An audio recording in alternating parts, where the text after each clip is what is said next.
One of our channel members, Vance, sent in a question that I am sure a lot of you have also asked yourself many times. Vance, like many of us, are running basically a one-man shop. He has been primarily focused on security work and has subcontractors that he uses for that piece of his business. But on the investigation side, he's primarily been doing all of the work himself. But now he can foresee needing to have to hire up to 3 or 4 investigators for his business. And this will essentially put him in a position to where he will be primarily managing the business, not doing the field investigation work himself. So what's different about managing investigators versus managing the security side that he already knows? Security work, for the most part, unlike most investigations, is procedural in nature. Now, don't get me wrong, there's plenty of procedures that you must follow for just about any kind of investigation that you're going to be working,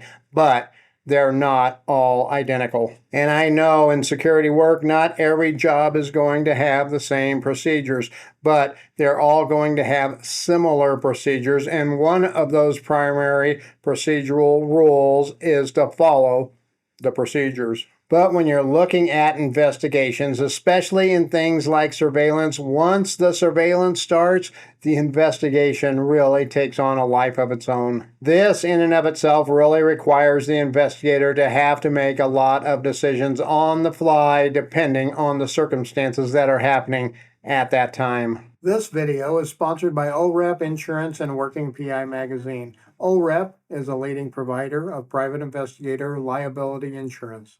Visit orep.org for a quote today. In a security assignment, you would essentially write a post order for the job. Then the security guard follows the assignment as written in that post order. Then if something goes wrong, you can usually investigate what happened by simply looking at that procedure to see if the order was followed or not. You can walk the site, you can review camera footage, you can audit compliance because most of what a security officer does is visible and repeatable. Field investigations, unfortunately, do not work that way in most cases. An investigator on a surveillance case is making a live judgment call every few minutes. Where do I park? How close do I park? Do I break off mobile surveillance because the subject is acting suspicious? Is this activity worth documenting or not? None of that shows up on a post order or on a job assignment, and none of it is something you can stand and watch over their shoulder and check in real time to see if they're doing the right stuff. So the instinct a lot of new managers have, which is to tighten supervision, doesn't actually solve the problem, and in most cases, it is not even possible in the PI world. Quite simply put, you can't supervise judgment the way you supervise compliance. You have to build the judgment in before the case ever starts and then verify the outcome after the fact. So essentially, if you can't watch the work happen, the quality has to come from what you hand the investigator before they head out the door. That means a real SOP, a standard operating procedure for the kind of work you will be doing most of the time. Now, this SOP shouldn't be a binder that nobody's going to read and they can't reference while they're out in the field. It needs to be a short, practical reference that contains things like minimum documentation standards, when to break off surveillance, how close is too close, what counts as a reportable observation, when to contact you, the manager. Now, this also requires a strict report template that forces consistency within your company. If every investigator is writing reports in their own format, you're not just dealing with inconsistent quality, you're creating a liability problem because a sloppy or vague report is the first thing a defense attorney or opposing counsel is going to attack in the courtroom. A good quality report template that consists of required fields like timestamp entries, as well as photo or video logging standards, means the quality of the final product depends less on who wrote it and more on the system that you built. Now, if you need some good report templates for your PI business, go to howtobeapi.com, and I have some report templates right there that I use for all of my business lines. Remember, the goal here isn't to remove judgment from the investigator. The goal is to make sure the judgment calls they need to make out in the field are aimed at the same standard every time. So when you are not there, you already know roughly what you're going to get back from your PI. But, and there's always a but, isn't there?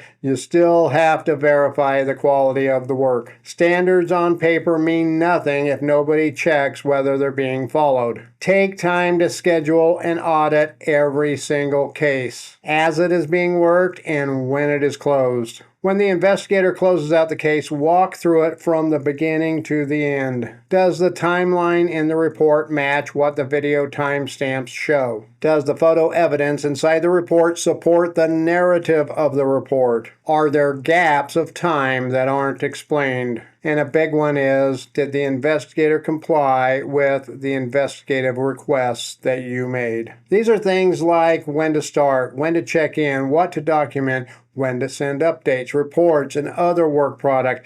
Did they follow the report writing guidelines? Now, really quick, let's also discuss what you can and can't dictate to the investigator. If your investigators are W-2 employees, you have a lot more leverage and control of what you can and can't tell them to do and how you hold them responsible for their work product and performance. But if they are 1099 subcontract investigators, the tables change quite a bit. Now, nothing I am going to say in this video or any of my videos should ever be construed as legal advice. Rather, these are my personal opinions based on my experiences. For subcontractors, you need to ensure you have a good subcontractor's contract that stipulates how the business relationship is supposed to work. And this is key, folks. It's a business relationship, not an employment relationship. Your subcontractors are self-employed individuals, and you need to treat them as such. If you veer from this and start treating them like they are employees, you risk legal action and financial penalties. Some key things in the subcontractor's contract need to spell out things like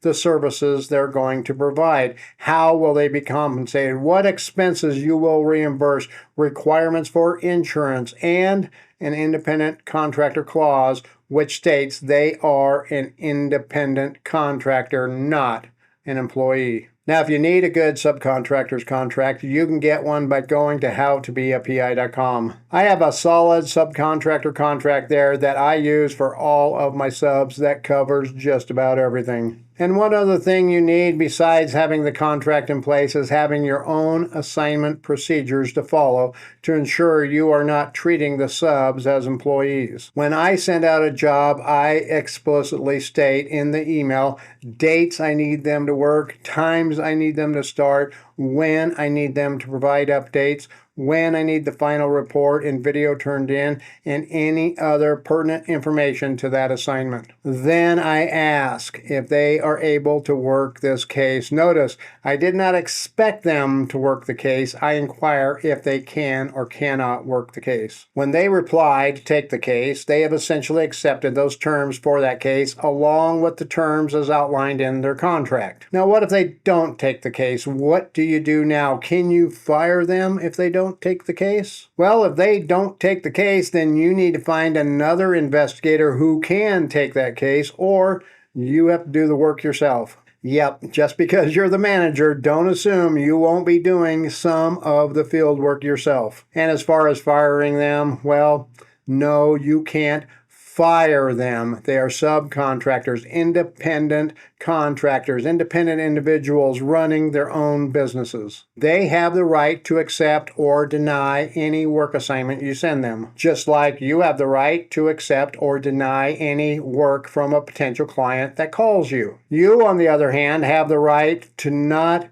send them future cases too. If a sub is not pulling their weight, not able to take cases as assigned, not doing the job up to your standards, you can't fire them, but you can just simply stop sending them cases. Do not in any way, shape, or form fire them or take other disciplinary actions like writing them up or putting them on notice or cutting their pay. If you take any actions like that, you have effectively turned them into an employee. And now you are responsible for all of their employee benefits too. like match Social Security, workers' compensation insurance, and they now have protected rights as an employee. And you have to pay them for the work that they did. You can't just say, I don't believe you were there and I'm not going to pay you. You need to pay them. By not sending them cases is merely a business management decision. You are deciding to not send them work. You do not owe them an explanation. Just do not send them any more work. If they call and ask you why you're not sending any work, just state you do not have any work for them at this time. Now you can also cancel the agreement with them too, but make sure you don't do it in a disciplinary fashion. Don't send them an email saying due to low quality work or due to non-acceptance of jobs or anything like that, we are terminating our agreement with you. Just send them a letter or an email stating effective immediately you are terminating the contract. Keep it simple, keep it professional, and you will keep yourself protected. One of the most important parts about working with other investigators is the vetting and hiring process. First, check is their PI license status. You need to verify they hold a license and that license is active and is in good standing if your state requires licensing. Checking for any disciplinary history or complaints filed against that license is critical here too. I know a lot of PIs out there who hold a PI license, but they aren't the most desired candidates to work for me. A PI who has a lot of complaints against them or has had a lot of litigation as a private investigator, be it they are on the side of the defendant or the plaintiff, is a recipe for disaster. Now here in Colorado, we no longer have PI licensing, so I rely a lot on checking the court system and actually calling references. But I also know a lot of other PIs in the state, so I might drop a dime, make a few calls, and just see what some of my colleagues say about the potential subs that I'm considering hiring. One thing to keep in mind, it is way harder to get rid of and fix the problems of a problem employee, be it a 1099 sub or a W-2 employee, than it is to keep a good employee. Take care of those that are taking care of you and doing the work right. Do not hire people because you need to hire one, because you are overloaded, because there is too much work. Or you will find yourself with even more work and more overload and more problems. If a PI has a litigious background, well, guess what?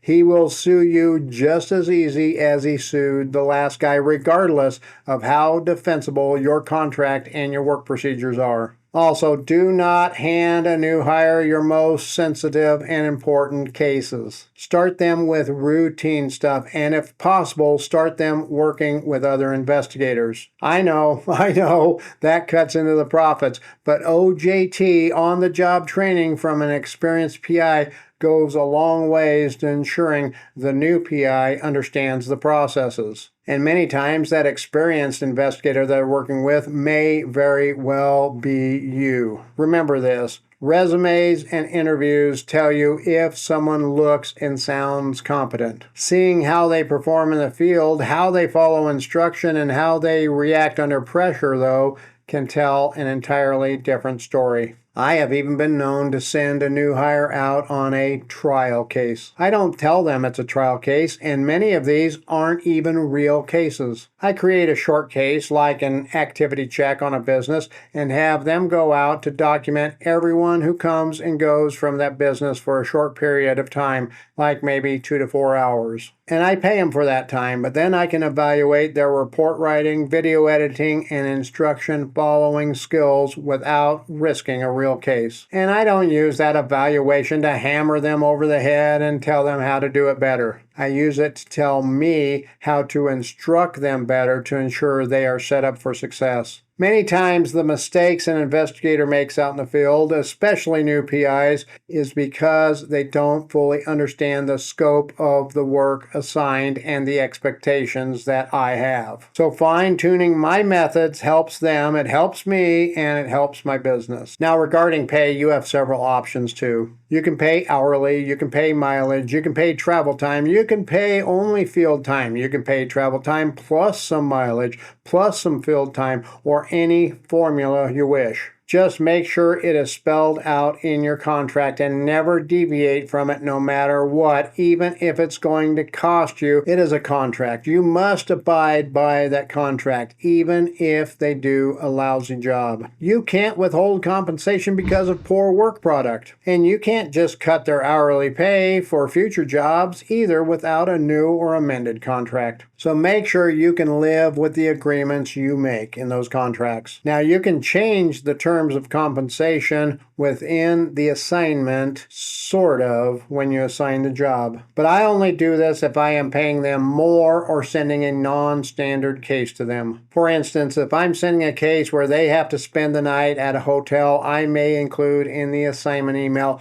we will cover up to $150 for a hotel room and $50 per diem for meals each day. Or if I don't usually pay mileage, but they have to drive a long ways, I may send it over stating I will now cover mileage at 65 cents a mile and time travel both ways at regular pay due to the location of the assignment. Okay, let's say the contract stipulates that the PI is going to be doing surveillance work most of the time, but I'm sending them a process served job. I will then state in that email what I will pay and what I require as far as how many attempts, when attempts can be made, and other stuff like that. But I would never send an assignment over and say, based on your poor performance in the past, on these assignments, I can only pay you X dollars. Another thing you need to take seriously is retention, folks. Good field investigators are generally hard to find, and every time you lose one, you're not just posting a job ad. You are now starting from scratch. You are rebuilding trust and retraining somebody all over again. The easiest way to help retain good PIs is to make sure that you pay them fairly, pay them timely, give real feedback, not just correction, and treat the people who consistently provide quality work like the asset that they are. Now, in regards to pay, I generally start my new investigators off a little below my higher level ones. That gives me room as they are improving and as they're working for me over time to be able to bump them up in pay. I also pay for everything. I pay for mileage. I pay for travel time both ways on most cases. But I also make sure that I'm paying my subs at or above what the industry standard is around here. And I guarantee payment within 30 days right in my contract. But as soon as I get their invoice, I will pay them within 24 to 48 hours. Now, a big part of this is because I get retainers in full from my clients on every single case. So, because I have been paid, I can pay my subs immediately. Do not play the game of saying because you said it would be paid in 30 days or 60 days or 90 days that you're going to pay the day before that due date comes up. And honestly, if you're stretching it out 60 or 90 days, you may have a bigger cash flow problem that you need to look at. You don't want to hold on to accounts receivable, and neither do your subs. You have to keep in mind, they probably have tighter budgets than you do. I will also try to go out and have coffee or breakfast or lunch or something like that with my subs once or twice a year just to be able to catch up with them. I like to know how things are going with their families, how things are going with their business, how things are going with our business relationship. And having these discussions on a more casual basis is a whole lot easier than just having them come to the office and have an agenda that you just sit down and you follow. In fact, some of my best friendships I now have come from business relationships that I've had in the past. Now, here is the one thing that catches a lot of PI owners off guard. You are not the best investigator in your company anymore. You are now the business manager and the quality control manager for your business. Your reputation, your name, and your PI license are attached to every single report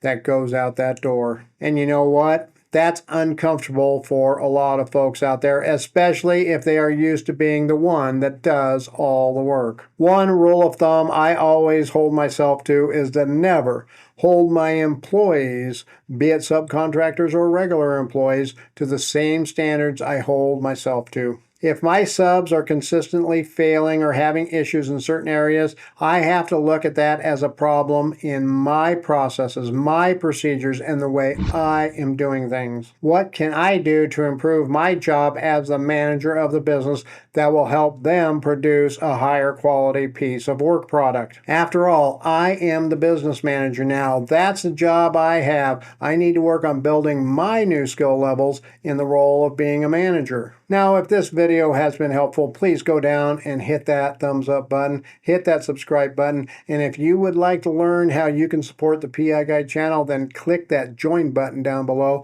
to learn about the benefits of becoming a PI Guide channel member.